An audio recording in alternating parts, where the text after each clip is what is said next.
Hello everyone, I am Pushkar Giri and I am welcoming you all at UPSC Nexus। तो सबसे पहले तो मैं आपको ये बता दूं कि आज का ये वीडियो रिकॉर्ड करने के पीछे एक बहुत ही इम्पोर्टेंट पर्पज़ है ना।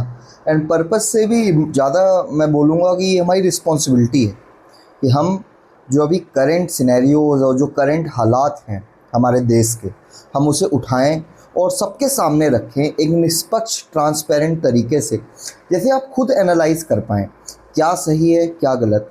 बट मैं इतना ज़रूर कहना चाहूँगा कि जो 20 जुलाई था ये इतिहास में लिखा जाएगा कि यार एक बार फिर से किस तरह हमारे देश के जो एकदम ही कह लीजिए इनोसेंट स्टूडेंट्स हैं, इवन वो विक्टिम्स हैं पेपर लीक के, है ना। हमारे देश में पेपर लीक होना कोई आम अब नई बात नहीं रह गई है, ये आम हो चुका है कि पेपर लीक होते ही रहते हैं। और जिस तरीके से कल 20 जुलाई को जंतर मंतर और दिल्ली के हार्ट कहे जाने वाले कैनॉट प्लेस में बच्चों को मारा गया, आंसू गैस के गोले छोड़े गए, लाठी चार्ज किया गया, कई बच्चों को डिटेन किया गया, ये सब बहुत ही सीरियस क्वेश्चंस खड़े कर देते हैं हमारी करंट एजुकेशन पॉलिसी में, गवर्नमेंट के टॉलरेंस को लेके, गवर्नमेंट की अकाउंटेबिलिटी को लेके, है ना। और उन सभी चीज़ों को आज हम बहुत ही अच्छे से डिस्कस करने वाले हैं, जैसे कि ना आपको ना किसी और को कोई भी डाउट रह जाए। बस मेरी आपसे इतनी रिक्वेस्ट रहने वाली है कि अगर आपको ये वीडियो सही लगता है इसे लाइक करिए, शेयर करिए एंड ज़्यादा से ज़्यादा लोगों तक पहुंचाइए, जैसे लोगों को अपने अधिकारों के बारे में पता चल सके, है ना। और जहाँ पे हर कोई अपनी तरफ से कुछ ना कुछ कंट्रीब्यूट कर रहा है, मेरी तरफ से ये वीडियो कंट्रीब्यूशन एक तरीके से जो अभी करंट हालात चल रहे हैं देश के। तो जैसे कि अभी आपने देखा कि थोड़े ही टाइम पहले नीट यूजी यानी नीट अंडर ग्रेजुएट का पेपर लीक हो गया, है ना। बस मैं यही बोलूँगा कि क्या होता है जब कोई भी पेपर लीक होता है ना, तो वो केवल एक सीट नहीं है कि एक सीट एक बच्चा है पेपर देगा, है ना, उसकी एक सीट ही तो है, दोबारा पेपर हो जाएगा थोड़े टाइम बाद, है ना। जब भी कोई पेपर लीक होता है और एक सीरियस एस्पिरेंट जब उसको देता है ना, तो बहुत ही ज़्यादा मेंटल ट्रॉमा से गुजरता है, ठीक है। क्योंकि कई बार क्या होता है कि इंडिया जैसी इतनी पॉपुलेटेड कंट्री में जो पेपर है ना, कोई भी गवर्नमेंट एग्ज़ाम ले लीजिए या कोई भी एंट्रेंस एग्ज़ाम ले लीजिए, it's not only about the education और knowledge, it's also about the luck, है ना। तो आप क्या होता है कई बार हम कोई पेपर दे रहे होते हैं, हमारा वो डे अच्छा होता है ना, हम अच्छे माइंडसेट के साथ बैठते हैं और हम पेपर देते हैं और हमारा वो पेपर क्लियर भी होता है।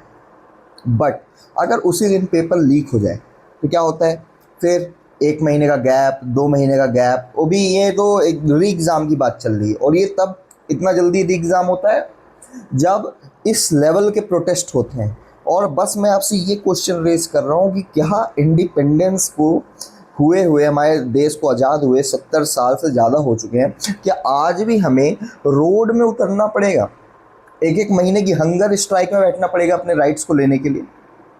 और अगर ऐसा हमें करना पड़ रहा है तो फिर किस बात की डेमोक्रेसी, किस बात की अकाउंटेबिलिटी, किस बात की ट्रांसपेरेंसी? बस आप ये बता दीजिए। Same on the current government, है ना। पहली बात तो हमारे देश में पेपर लीक हो रहे हैं, है ना, मतलब आप एक फॉर्मेट नहीं डिसाइड कर पा रहे, आप एक स्ट्रिक्ट सिस्टम नहीं डिसाइड कर पा रहे, आप लोगों को रोक नहीं पा रहे, इतनी मशीनरी होने के बाद भी पेपर लीक पे लीक हुए जा रहे हैं। और अगर आप उस चीज़ को नहीं रोक पा रहे then it raises a very serious concern, है ना।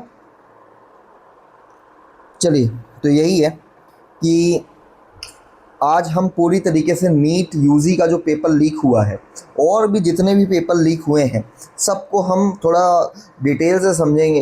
एंड क्या अभी रिसेंट सिनेरियो हो रहा है, जंतर मंतर में क्या हुआ है, कैनॉट प्लेस में क्या हुआ है।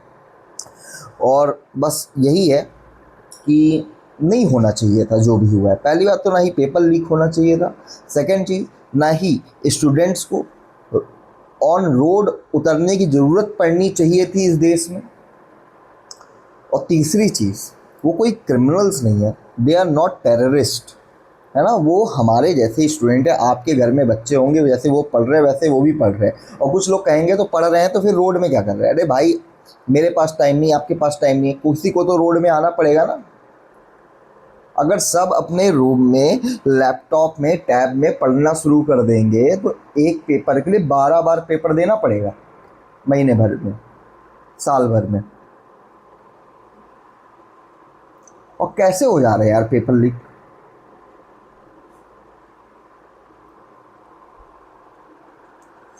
ओके, तो चलते हैं हम आगे। तो पेपर लीक की अगर बात करें तो अगर 2014 से 2026 तक की अगर हम बात करते हैं तो इंडिया में ओवरऑल 152 एग्जामिनेशंस के पेपर लीक हुए हैं। कितने? 152। और ये कितने करोड़ बच्चों को अफेक्ट किए हैं? कितने करोड़ बच्चों को? Approx 75 million student, 7.5 crore students को ये डायरेक्टली अफेक्ट किए हैं। ठीक है। अब आप इन लोग ये सोच रहे होंगे कि क्या कोई लॉ है इंडिया में जो पेपर लीक को रोकता है? तो हाँ, बिल्कुल हमारे इंडिया में लॉ है। इवन हमारे इंडिया में बहुत अच्छे अच्छे लॉ हैं, बट इम्प्लीमेंटेशन के मामले में पता नहीं क्या हो जाता है।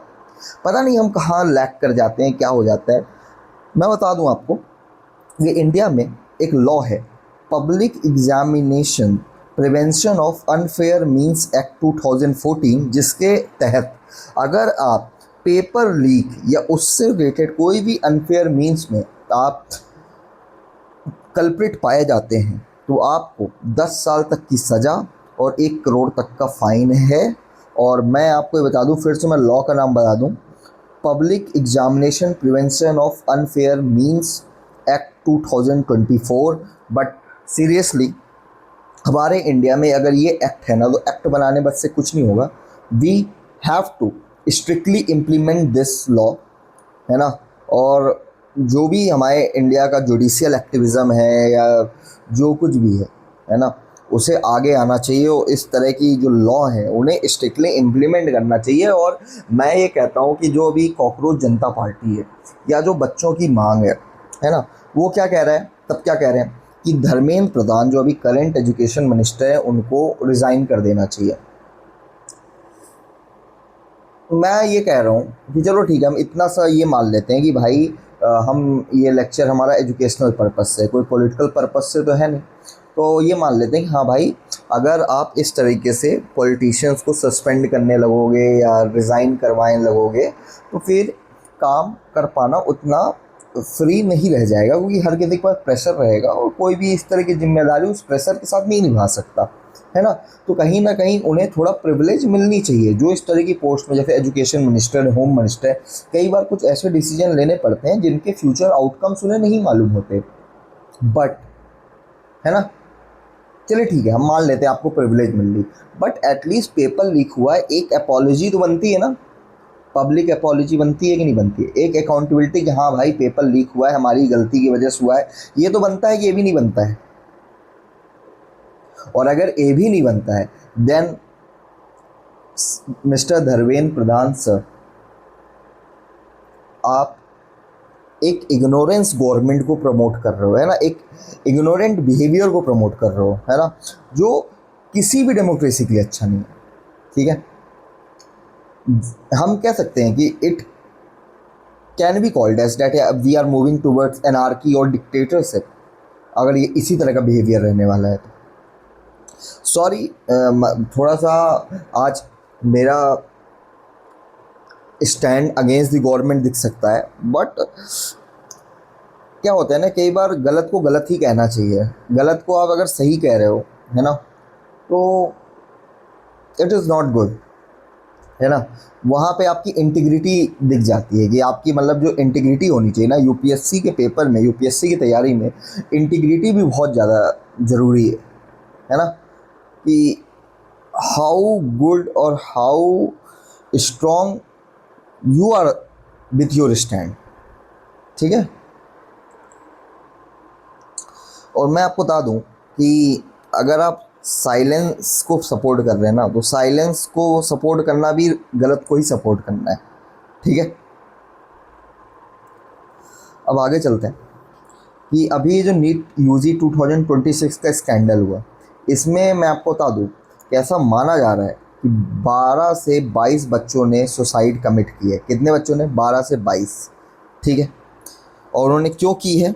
क्योंकि उन्हें स्ट्रेस था, एनग्जाइटी थी, अनसर्टेनिटी थी कि पेपर कब होगा कब नहीं होगा। मोस्ट ऑफ दी बच्चे जो आईआईटी की तैयारी कर रहे हैं, नीट की तैयारी कर रहे हैं, गवर्नमेंट एग्ज़ाम की तैयारी कर रहे हैं, वो मिडिल क्लास या लोअर मिडिल क्लास फैमिली से बिलोंग करते हैं। कितने मुश्किल से बाहर रह रहे होते हैं, और जब इस तरह के पेपर लीक हो जाते हैं तो ये समझाना बहुत मुश्किल है उन एसी कमरों में बैठी हुई सरकार को कि हाउ टफ इट इज़। और उसके बाद जब वो रोड में आ रहे हैं तो आप उन्हें डंडों से मार रहे हैं, आंसू गैस उन पर छोड़ रहे हैं, लड़कियां रो रही हैं, लड़कियों में डंडे चलाए जा रहे हैं। Sir, this is India sir.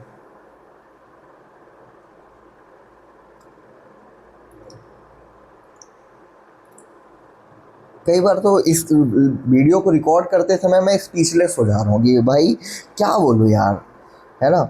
Actually मैं भी एक स्टूडेंट रह चुका हूँ। एक्चुअली इवन अभी भी मैं तैयारी करता हूँ, मैं भी एक दो प्रोटेस्ट में जा चुका हूँ, मैं वहाँ के हाल जान रहा हूँ। But this level of cruelty, this level of ignorant behaviour,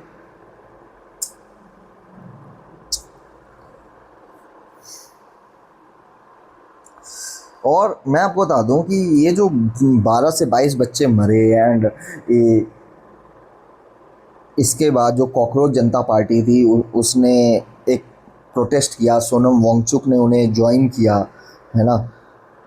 तो आप मानेंगे नहीं, ये 20 जुलाई को जो मार्च थी, है ना, संसद चलो मार्च, इसमें बोला गया था कि सीजेपी जो कॉकरोच जनता पार्टी, उसने बोला था कि सबको हमें ज्वाइन करना है और हमें सपोर्ट करना है। और सच बताऊं तो कॉकरोच जनता पार्टी को खुद उम्मीद नहीं थी कि इतने बच्चे उन्हें ज्वाइन करने वाले हैं, इस लेवल की वहाँ भीड़ आने वाली है। इसका अंदाज़ा शायद ना गवर्नमेंट को था, ना पुलिस को था, ना आर्मी को था, और ना ही सीजेपी को था। कम से कम 1 लाख बच्चों ने ज्वाइन किया। एंड बस मैं यही बोलूँगा कि जो करेंट गवर्नमेंट है कि सर, कहीं ये जो आपका इग्नोरेंस है इस बार, है ना, सिनेरियोज एंड करंट सर्कमस्टेंसेस को देखते हुए भी इग्नोर करने का जो एक इंडिया में रिवाज है ना, आप उसे ब्रेक करिए। सच में there is a need. By you are saving और प्रोटेक्टिंग द कल्प्रिट्स, सामने लाइए ना, इतने अच्छे लॉ बने हुए हैं, है ना, दीजिए सजा, जो गलत है उसे सजा दीजिए और क्रिएट कर दीजिए बेंचमार्क। सर, इन्हीं लोगों ने, इन्हीं बच्चों के माता पिता ने आपको चूज करके उस जगह में बैठाया है जहां आप हैं, है ना। इंडिया को आज़ाद कराने में 200 साल लग गए थे, और इंडिया का कॉन्स्टिट्यूशन बनाने में 2 ईयर 11 मंथ एंड 18 डेज लगे थे। और बहुत अच्छा कॉन्स्टिट्यूशन है हमारे देश का। सर, उसे बस एक डॉक्यूमेंट मत छोड़, मतलब ऐसा मत प्रिटेंड कर दीजिए कि it is just a document, है ना। हमारे देश में हमारी सुप्रीम कोर्ट ने उसे लिविंग डॉक्यूमेंट बोला है, ठीक है। एंड उसे लिविंग डॉक्यूमेंट ही रहने दीजिए सर। कहीं ना कहीं आप भी जानते होंगे, आपका जो इनर सोल होगा वो इस बात को जानता होगा कि what is the importance of constitution in the Indian democracy. जो हमारे राइट्स हैं, जो बच्चों के राइट्स हैं, है ना, जो एक गवर्नमेंट की जिम्मेदारी बनती है ना, किस बात के लिए गवर्नमेंट है ना। पहली बात तो उस चीज़ों को सही तरीके से करने के लिए, और अगर चीज़ें गलत हो जाए तो उन्हें सही करने के लिए। गलत को सही दिखाने के लिए नहीं है गवर्नमेंट, गलत को सही करने के लिए है गवर्नमेंट।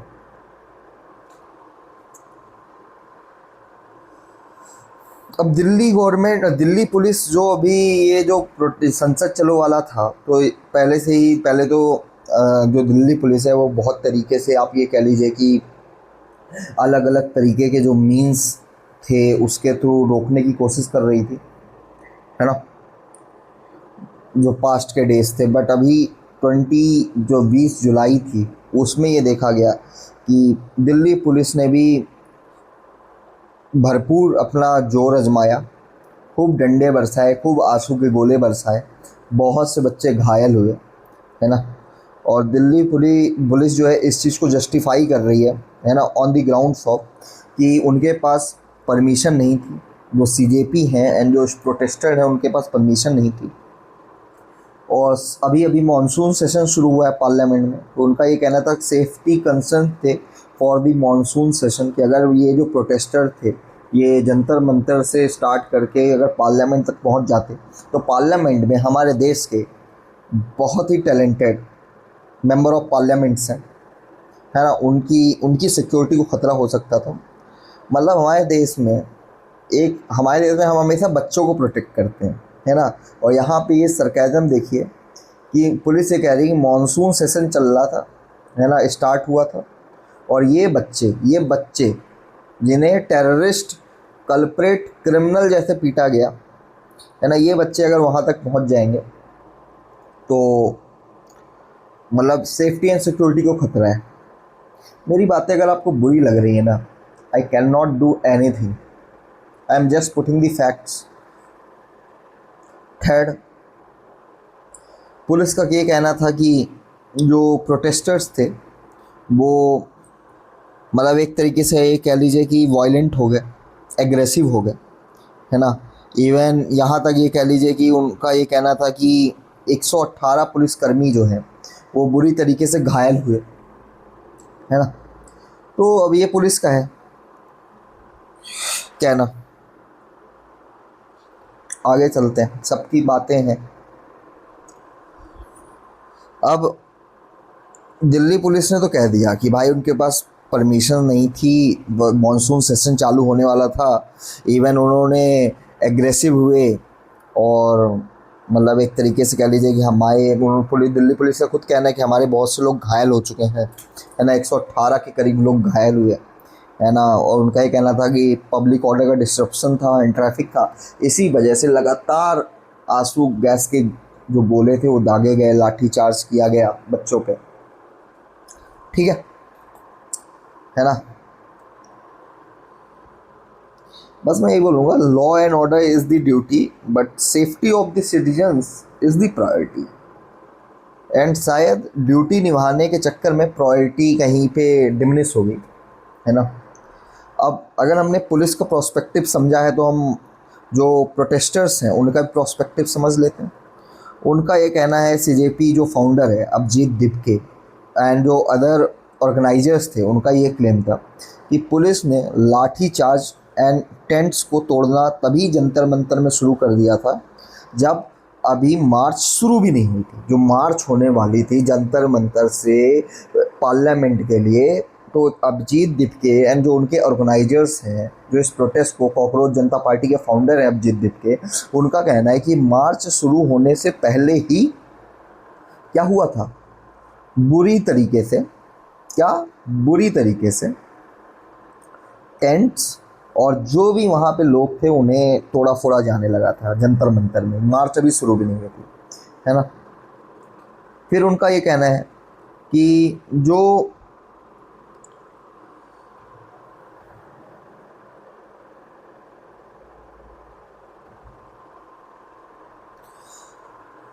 मतलब अभिजीत दिपके का कहना है कि हम तो केवल अपनी डिमांड्स रख रहे हैं, क्या कर रहे हैं, डिमांड्स ही रख रहे हैं, और हम क्या कर रहे हैं, ठीक है।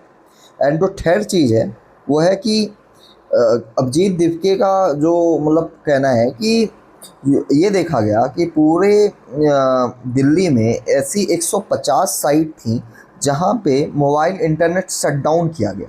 और वो क्यों किया गया, जैसे कि जो विजुअल्स हैं, है ना, जो फ्लैश पॉइंट्स हैं वो सामने ना आ सके, ठीक है।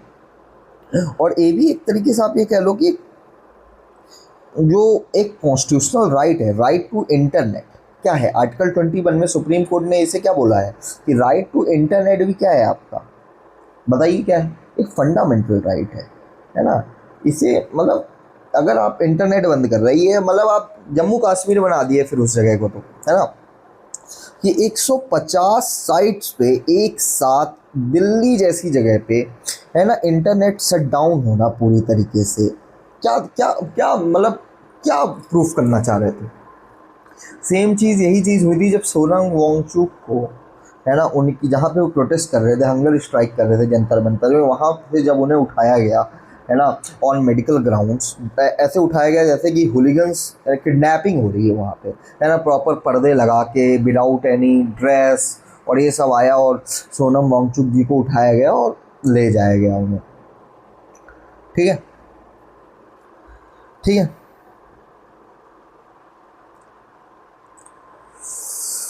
तो यही सब था। तो प्रोटेस्टर्स जो कि अपना जो काउंटर करते हुए कह रहे थे कि ये बहुत ही ज़्यादा फोर्स का यूज़ किया गया, जो है ना, लाठी चार्ज, आंसू गैस के गोले छोड़ना, है ना, और इवन किस चीज़ के लिए, उनके टेंट्स तोड़े जाना, और किस चीज़ के लिए, बस इसी चीज़ के लिए वो पीसफुल सिस्टमेटिक डिमांड्स रख रहे हैं अपनी, है ना। एजुकेशन मिनिस्टर जो है धर्मेंद्र प्रधान, उनका रेजिग्नेशन लेना चाहते हैं, क्योंकि उनका मानना है कि ये जो पेपर लीक हुआ है ये पूरी तरीके से धर्मेंद्र प्रधान जी की गलती है। चलिए, अब ये हो गया मुद्दा कि ये मुद्दा क्या था। मुद्दा सिंपल सा है, एक नीट का पेपर हुआ, और नीट का पेपर तो हुआ, अगर आप 2014 से अभी तक 2026 देख लीजिए, 150 से ज़्यादा पेपर पूरे इंडिया में लीक हो चुके हैं, जिसमें से नीट पेपर का मुद्दा बहुत तेज़ी से उछला। इससे पहले आपको याद होगा कि RO ARO जो प्रयाग उत्तर प्रदेश का पेपर था, वो भी लीक हुआ था, उसमें भी बहुत बुरी तरीके से धरना हुआ था, प्रोटेस्ट हुआ था, है ना। अभी नेट का पेपर जो लीक हुआ है ना, UCG नेट का, मतलब होते ही रहते हैं यहाँ पे पेपर लीक होना, कोई बड़ी बात नहीं है। और जबकि इतना स्ट्रिक्ट लॉ है इस देश में, 10 साल तक की सज़ा और 1 करोड़ का फाइन कुछ कम नहीं होता। इसके बाद हम ये देख लेते हैं कि जो आर्टिकल 19 है वो फंडामेंटल राइट्स है हमारे पास, जो as a citizen, as a individual जो आप हैं, उसमें कुछ फंडामेंटल राइट्स आपको मिली हुई हैं कॉन्स्टिट्यूशन की तरफ से। वो फंडामेंटल राइट क्या है? आर्टिकल 19 क्लॉज 1 क्या है? Freedom of speech and expression, कि आपको अपनी आवाज़ एंड अपनी एक्सप्रेशन रखने का पूरा अधिकार है। पूरा मतलब पूरा, दिस इज़ योर राइट। मैं मानता हूँ this is not the absolute right, मतलब ये नहीं है कि आपके ऊपर कोई रिस्ट्रिक्शंस नहीं है, but still this right is yours, है ना। ये हमें मिली हुई है, हमारी कॉन्स्टिट्यूशन में लिखी हुई है ना। फिर अगला राइट है फ्रीडम ऑफ पीसफुल असेंबली, है ना। और जहाँ तक मुझे लगता है, जो अभी कॉकरोच जनता पार्टी का जो प्रोटेस्ट है वो पीसफुल ही है ना, पीसफुल ही था, है ना। जब तक ये स्टोन पेल्टिंग और ये आंसू गैस और ये सब नहीं हुआ वहाँ पे, तब तक वो प्रोटेस्ट पीसफुल ही था। हमें ये समझना पड़ेगा, दे आर स्टूडेंट्स। और अगर पुलिस का ये कहना है कि दूसरी तरफ से भी पत्थर चले हैं, जो स्टूडेंट्स हैं उन्होंने भी पत्थर चलाए, देन ये भी एक कंसर्न है। इसकी भी मतलब एक तरीके से इन्वेस्टिगेशन होनी चाहिए कि कौन है वो बच्चे जो ये स्टोन पेल्टिंग कर रहे हैं, है ना।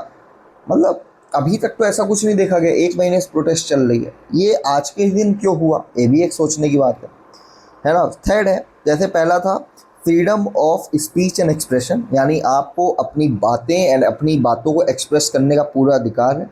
Freedom to form peaceful assembly, आपको असेंबली मतलब एक गैदरिंग, सोशल गैदरिंग करने का भी अधिकार है ना, लेकिन वीपन्स नहीं होने चाहिए आपके पास, है ना। थर्ड है article 19 clause 1C, freedom to form association और union, the right to form political parties, clubs, companies, partnership, trade union and cooperative societies. और जैसे कॉकरोच जनता पार्टी है, वो भी एक तरीके से क्या है, एक यूनियन ही है ना। तो वो आर्टिकल 19 क्लॉज 1C है। Freedom two of peaceful assembly, जो जंतर मंतर में चल रहा है, तो वो article 19 clause 1 sub clause B के तहत है। और freedom of speech and expression, जो बच्चे अपनी मांग रख रहे हैं, जो अब पार्लियामेंट में बच्चे रखना चाहते थे, तो आप ये देखो जंतर मंतर में वो हुए, अब वो जंतर मंतर से कहाँ जाना चाहते थे, पार्लियामेंट। वहाँ पे वो क्या करना चाहते थे, article 19 clause 1 sub clause A, freedom of speech and expression. Second, वहाँ पे असेंबल होना चाहते थे, जो कि article 19 clause 1 sub clause B है। Third, freedom to form association और यूनियन, वो तो पहले ही बन चुका है ना, अगर इस केस में बोले कॉकरोच जनता पार्टी।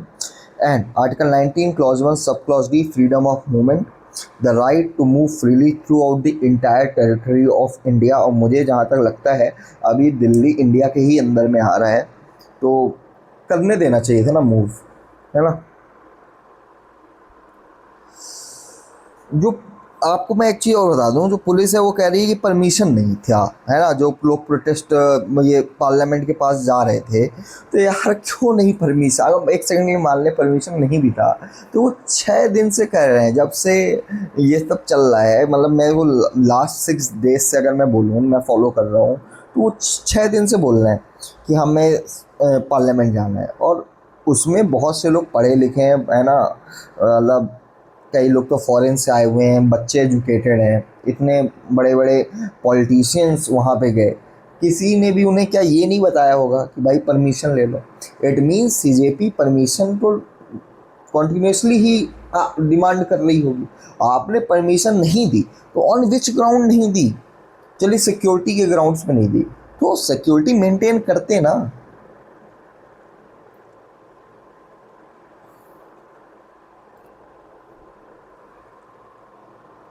अब चलिए ठीक है, अब देख लिया आर्टिकल 19 क्लॉज 1 की freedom of speech and expression, है ना, freedom of peaceful assembly, freedom to form association और यूनियन, फ्रीडम ऑफ मूवमेंट। अब देख लेते हैं रेस्ट्रिक्शंस। तो article 19 clause 2, article 19 clause 3, article 19 clause 4, article 19 clause 5, ये रेस्ट्रिक्शंस लगाते हैं आर्टिकल 19 क्लॉज 1 सब क्लॉज ए से article 19 clause 1 sub clause D तक, ठीक है।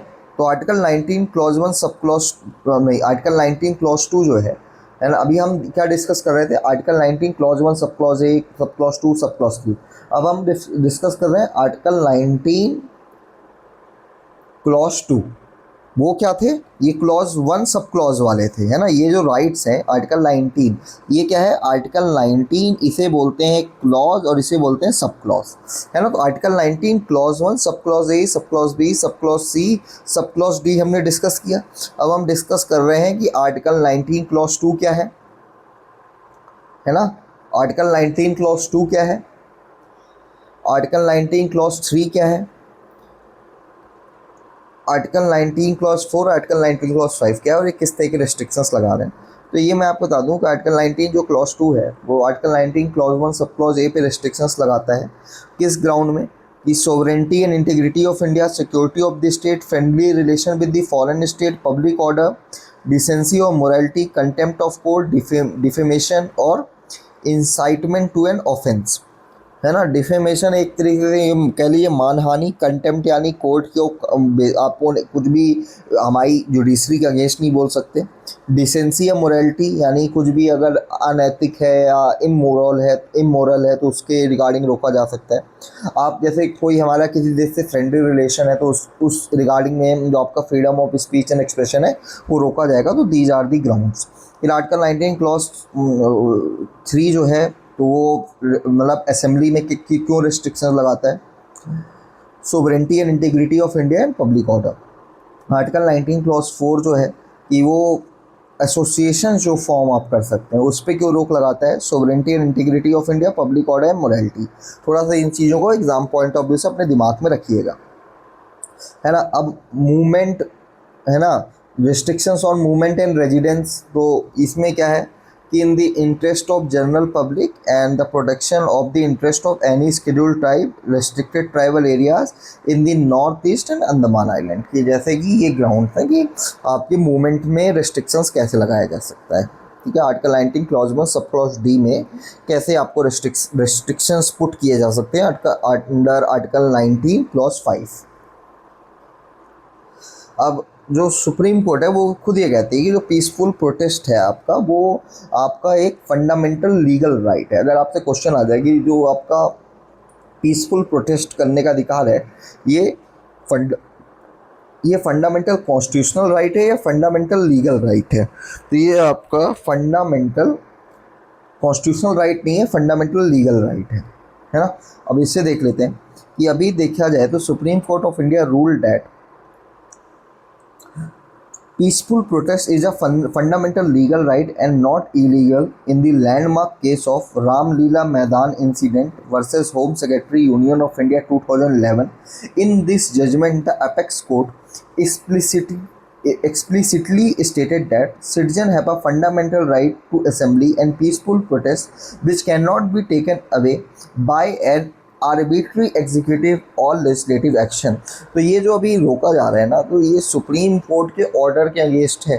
सुप्रीम कोर्ट ने रामलीला मैदान incident versus home secretary union of India 2012 case में बहुत क्लियरली बोल दिया था कि जो आप पीसफुल प्रोटेस्ट करते हो वो आपका एक फंडामेंटल लीगल राइट है। क्या है? फंडामेंटल लीगल राइट है, कॉन्स्टिट्यूशन नहीं है, कॉन्स्टिट्यूशन में मेंशन नहीं है, but it is fundamental legal right और इसे आपको कोई नहीं रोक सकता।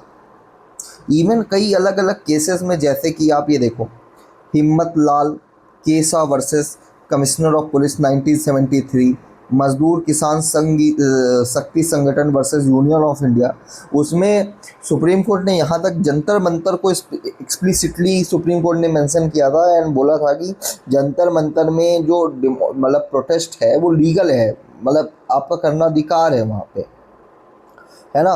और इवन ये तक ऑर्डर किया था कि order the police to create a balanced mechanism that protect the right of protesters while ensuring it doesn't infringe on the right to life of local resident। इसके बाद Amit Sahani versus commissioner of police Shaheen Bagh judgment 2020 का देख लीजिए, या Dalewal case देख लीजिए। Dalewal case में focusing on hunger strike like the one undertaken by the activist Sonam Wangchuk, the supreme court ruled that fast and hunger strike are a 100% protected and legal form of peaceful assembly। The police cannot arbitrarily stop a hunger strike unless there is proven immediate threat of violence or a total breakdown of communal harmony। है ना, मैं यहाँ पे translate नहीं करूँगा, आप खुद समझिए चीज़ों को। बस मैं यही बोलूँगा कि सुप्रीम कोर्ट ने बहुत से जजमेंट में, चाहे वो अमित सहानी या डालेवाल केस हो, या मजदूर किसान शक्ति संगठन का केस हो, या हिम्मत लाल केसा का केस हो, या आप ये कह लीजिए रामलीला मैदान इंसिडेंट वाला केस हो, कई अदर जजमेंट्स में उन्होंने जो है वो जो पीसफुल स्ट्राइक है उसे सपोर्ट किया। हाँ, ये बात ज़रूर है कि जो बंद है ना, जैसे स्ट्राइक अलग होता है, स्ट्राइक यानी धरना, बंद यानी बंद, पूरी तरीके से बंद। तो सुप्रीम कोर्ट ने बंद को ज़रूर इलीगल डिक्लेयर कर रखा है। वो किस केस में बंद को इलीगल डिक्लेयर हुआ था, वो केस भी यहाँ पे मेंशन होना चाहिए। एक सेकंड में देख लूँ, ये वाला केस था, और मतलब इसमें सुप्रीम कोर्ट ने बंद को अनकॉन्स्टिट्यूशनल इलीगल डिक्लेयर किया था। एंड केस का नाम था, है ना, कि communist party of India versus Bharat Kumar and other 1997, है ना। फिर से पढ़ देता हूँ, communist party of India versus Bharat Kumar and other 1997। In this judgment, the apex court fully upheld a prior decision by the Kerala High Court, the Bharat Kumar, है ना, versus State of Kerala. The court established that a political party or organization has no fundamental right to enforce a total societal shutdown that infringes upon the basic right of ordinary citizen। तो supreme court ने जो एक केरल का जो high court था, उसने Bharat Kumar versus state of Kerala में एक जजमेंट दिया था कि बंद सही नहीं है, और उसे सुप्रीम कोर्ट ने भी केरला हाई कोर्ट के डिसीजन को अपहेल्ड किया था। इवन सुप्रीम कोर्ट ने बोला था कि जो बंद है वो आर्टिकल 19 एंड आर्टिकल 21 का वायलेशन है, क्योंकि आर्टिकल 19 जो है जैसे कि क्या करता है कि फ्रीडम ऑफ मूवमेंट, है ना, और article 19 clause 1 sub clause D क्या है, freedom of movement. And freedom of trade क्या है, article 19 clause 1 sub clause D. तो फ्रीडम, मतलब सुप्रीम कोर्ट का ये कहना है, जब आप बंद करते हो तो उससे फ्रीडम ऑफ मूवमेंट अफेक्ट होता है एंड ट्रेड अफेक्ट होता है, यानी फ्रीडम टू ट्रेड, यानी, और ये दोनों ही लाइफ को अफेक्ट करता है। तो ये सुप्रीम कोर्ट का कहना है कि जब आप बंद करते हो तो बंद आप इसलिए नहीं डिक्लेयर कर सकते क्योंकि इससे article 19 clause 1 sub clause D and article 19 clause 1 sub clause जी का वायलेशन है ये, है ना, क्योंकि लोगों की पब्लिक लाइफ अफेक्ट हो रही है। और उसके साथ कोर्ट का यह भी कहना है कि बंद को भले आप पेपर में ये डिक्लेयर कर दीजिए कि हम पीसफुल बंद डिक्लेयर कर रहे हैं, है ना, कि शांतिपूर्ण बंद रहेगा।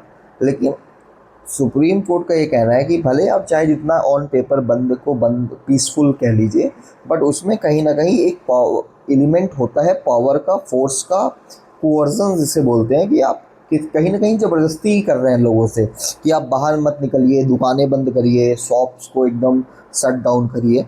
ये गवर्नमेंट का और सुप्रीम कोर्ट का कहना था। इसके बाद सुप्रीम कोर्ट का ये कहना था, no group privilege over individual right. मतलब सुप्रीम कोर्ट का ये लाइन मैं पढ़ देता हूँ। The court explicitly stated that the fundamental right of a political group to protest can not held supremacy over the fundamental right of the public as a whole.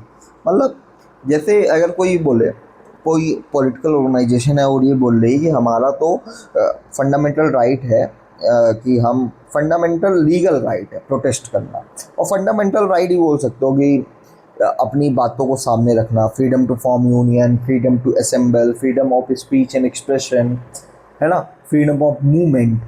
तो कह सकते हैं वो लोग कि भाई हमारा फंडामेंटल राइट है, और प्रोटेस्ट करना तो फंडामेंटल लीगल राइट है। तो सुप्रीम कोर्ट ये कहता है बस बंद और प्रोटेस्ट से कंफ्यूज मत हो, दोनों अलग अलग टर्म है। प्रोटेस्ट करो, पीसफुल प्रोटेस्ट करो, असेंबली बनाओ, यूनियन बनाओ, मूवमेंट करो, स्पीच एंड एक्सप्रेशन रखो, सब करो, बट बंद मत करो। क्योंकि बंद में क्या हो रहा है, लोगों की लाइफ इफेक्ट हो रही है। एंड जो आपका जो पॉलिटिकल ग्रुप्स का जो राइट टू प्रोटेस्ट है वो ठीक है, वो आपका राइट हो सकता है, फंडामेंटल राइट भी हो सकता है under article 19 clause 1 sub clause A to D, है ना, और आपका लीगल राइट भी हो सकता है, बट वो राइट सुपीरियर नहीं है उन फंडामेंटल राइट से जो for the public as a whole के लिए बनाया गया है।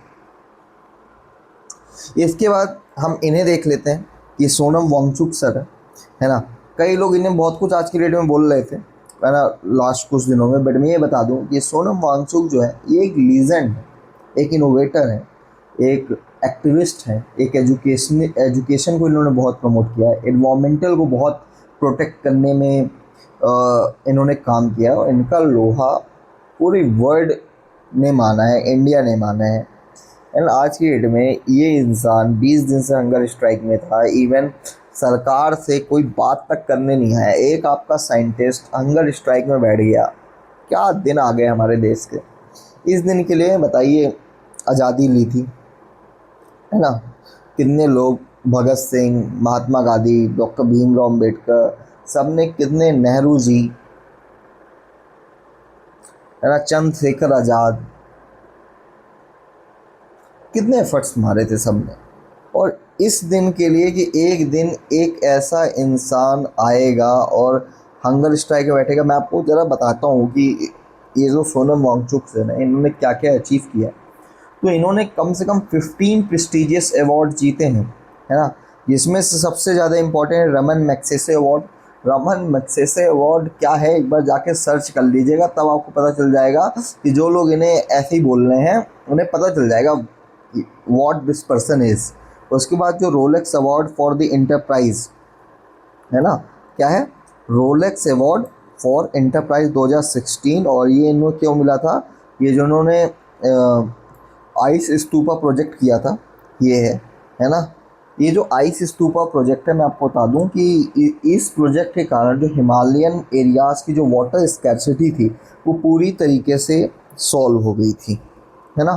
तो इसके अलावा आप ये देख सकते हो कि global award for sustainable agriculture architecture, international terra award, है ना, इन्हें UNESCO chair for earth architecture for India, है ना। फिर इसके बाद CNN IBN real heroes award, है ना, अशोका फेलोशिप। फिर आप ये कह लो कि गवर्नर मेडल भी मिला है इन्हें, जम्मू कश्मीर स्टेट गवर्नमेंट 1996 का। तो इन्होंने बहुत कुछ अचीव किया है अपनी लाइफ में, है ना। और एक साल एक किसी टॉप 100 की भी लिस्ट में आए हुए थे, है ना। तो टॉप 100 जो एजुकेशनिस्ट हैं उस लिस्ट में भी आए थे। अभी अगर कुछ टाइम पहले की बात देखी जाए तो मैं आपको बता दूं कि इन्होंने लद्दाख में, मतलब आप ये मान लो कि अभी क्या हुआ था 2019 में, जो लद्दाख था उसे जम्मू एंड कश्मीर से अलग कर दिया गया था। पहले जम्मू का लद्दाख क्या था, जम्मू एंड कश्मीर के अंदर ही आता था जब जम्मू कश्मीर स्टेट था। फिर 2019 में जब जम्मू कश्मीर को अलग कर दिया गया, लद्दाख को अलग एक यूनियन टेरिटरी बना दिया गया विदाउट लेजिस्लेटिव असेंबली, यानी लद्दाख को एक क्या बना दिया गया था, फेडरली एडमिनिस्ट्रेटेड यूनियन टेरिटरी बना दिया गया था विदाउट लेजिस्लेचर, है ना।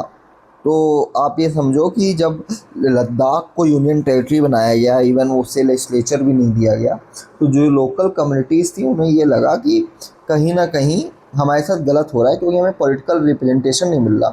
तो जो वांगचुक थे, सोनम वांगचुक एंड जो लोकल सिविल ग्रुप्स थे, उन्होंने कुछ डिमांड रखी। जैसे कि उन्होंने क्या डिमांड रखी है देख लेते हैं। उन्होंने ये डिमांड रखी कि जो 6th शेड्यूल है ना, इन मतलब पहली बात तो उन्होंने लद्दाख के लिए फुल स्टेटहुड मांगा कि लद्दाख को एक कंप्लीट स्टेट का दर्जा दिया जाए। जो उसे यूनियन टेरिटरी डिक्लेयर कर दिया गया है उसे हटा के फुल स्टेटहुड का दर्जा दो। इसके अलावा इसे 6th शेड्यूल में रखो। अब 6th शेड्यूल क्या होता है, ये मतलब एक आप ये समझ लो कि एक क्राइटेरिया है ना। यहाँ पे उन स्टेट्स को रखा जाता है जो कि कहीं ना कहीं एक स्पेशल प्रोटेक्शन की डिमांड करते हैं, क्योंकि वहाँ पे ट्राइबल पॉपुलेशन रहती है। अभी तक इसमें 4 ही स्टेट थे, असम, मेघालय, त्रिपुरा एंड मिज़ोरम। एंड अगर लद्दाख को भी इसमें इंक्लूड किया जाता है, जो कि अभी तक नहीं किया गया है, तो देखते हैं फिर क्या होता है ना। बट अब जो ये प्रोटेस्ट थी, है ना, वो यही थी कि फुल स्टेटहुड मिले लद्दाख को, है ना, एंड लद्दाख को इस 6th शेड्यूल में रखा जाए। अब 6th शेड्यूल के फ़ायदे ही होते हैं कि वहाँ पे autonomous district council, autonomous regional council बनती है। यानी आप ये मान लो कि वहाँ पे जो इवन स्टेट की गवर्नमेंट है वो भी इंटरफेयर नहीं कर सकती, है ना। मतलब एक तरीके से बहुत ज़्यादा प्रोटेक्शन मिली होती है 6th शेड्यूल स्टेट को उन रीजन्स में जहाँ पे ट्राइबल पॉपुलेशन रह रही होती है। उसके अलावा इकोलॉजिकल प्रोटेक्शन होना चाहिए, है ना।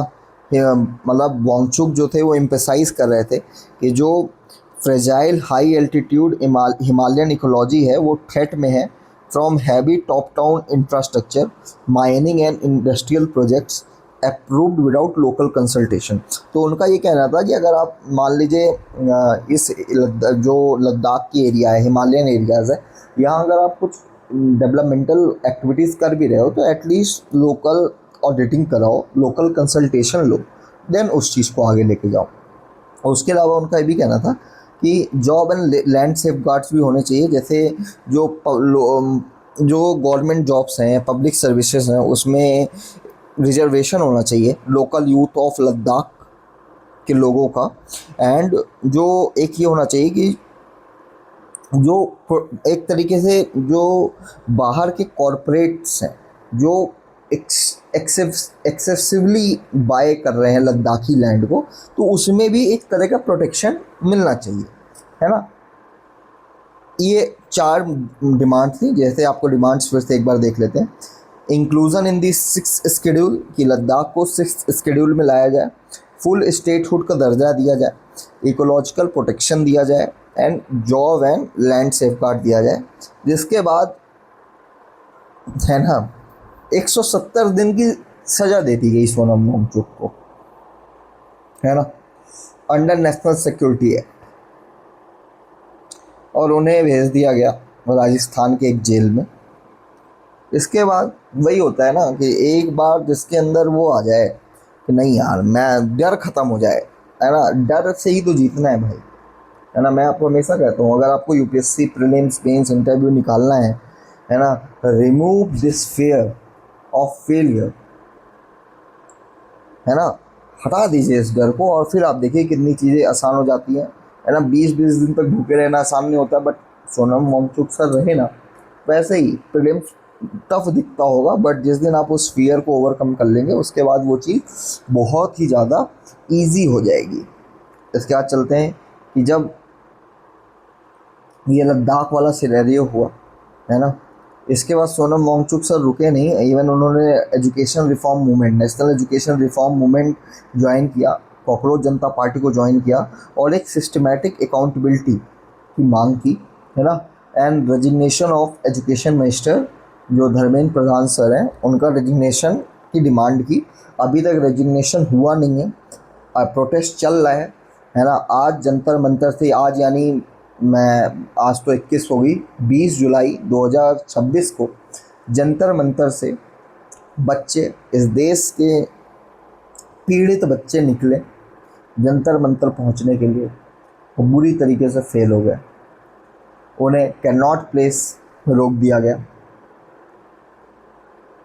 और एक बार फिर से याद आ गई उस टाइम की जब ब्रिटिश रूल किया करते थे इस देश को। बस आज का लेक्चर यहीं पे रोकते हैं। बस यही बोलूँगा, हम अच्छा काम करने की कोशिश कर रहे हैं यूपीएससी नेक्सस में, है ना। आप हमारे जाके वीडियोस देख सकते हैं, आप हमारे इंस्टाग्राम को एक बार जाके ज़रूर विजिट करिए, है ना। यूपीएससी नेक्सस का आपको वहाँ पे ये लोगो दिख जाएगा। Trust me, we are doing really a good work. आप हमें फॉलो करिए, एक लाइक, है ना, करने में क्या ही जाता है यार। अच्छा और अच्छा लग गया तो सब्सक्राइब कर दीजिए। ट्रस्ट मी, आपका एक लाइक, एक सब्सक्राइब हमें बहुत मोटिवेट कर सकता है। इसके अलावा बस मैं यही बोलूँगा कि हमारे व्हाट्सएप, अगर आप कम्युनिटी ग्रुप को ज्वाइन करना चाहते हैं तो it is my WhatsApp number 9555786722, है ना। इसे ज्वाइन करिए। हमारे इंस्टाग्राम को फॉलो करिए, वहाँ जाके देखिए हम क्या कंटेंट बना रहे हैं, अच्छा ही बना रहे हैं। यूट्यूब में आज से रेगुलर एक वीडियो रहेगी, हमें प्लीज़ फॉलो करिए। We really need your support, please, it's a request. We are doing good work. And सच बताऊँगा, कई बार मैं इस टॉपिक में एक लास्ट चीज़ यही बोलना चाहूँगा, कई बार आपकी जो साइलेंस होती है ना, वो गलत चीज़ को प्रमोट कर रही होती है, सपोर्ट कर रही होती है। सो रेज योर वॉइस, है ना। कोई भी, मैं नहीं कहता आप रोड में उतरिए, कुछ भी करिए, आपका कुछ भी मीडियम हो सकता है। मतलब आप कहीं भी खड़े हैं ना, देखिए कि क्या गलत हो रहा है आसपास और उस चीज़ को रोकिए अपने लेवल में। लड़ने की ज़रूरत नहीं है ना। हम कोई खली तो है नहीं कि हम लड़ाई की झगड़ा करके जीत जाएंगे, बट आप सही तरीके से अपनी वॉइस रखिए, without using violence, and change आएगा। चेंज तब आएगा जब आप खुद पे चेंज ऑब्जर्व करेंगे, तभी चेंज आ सकता है, अदरवाइज चेंज नहीं आ सकता। जय हिंद, जय भारत। मिलते हैं अगले लेक्चर में कल।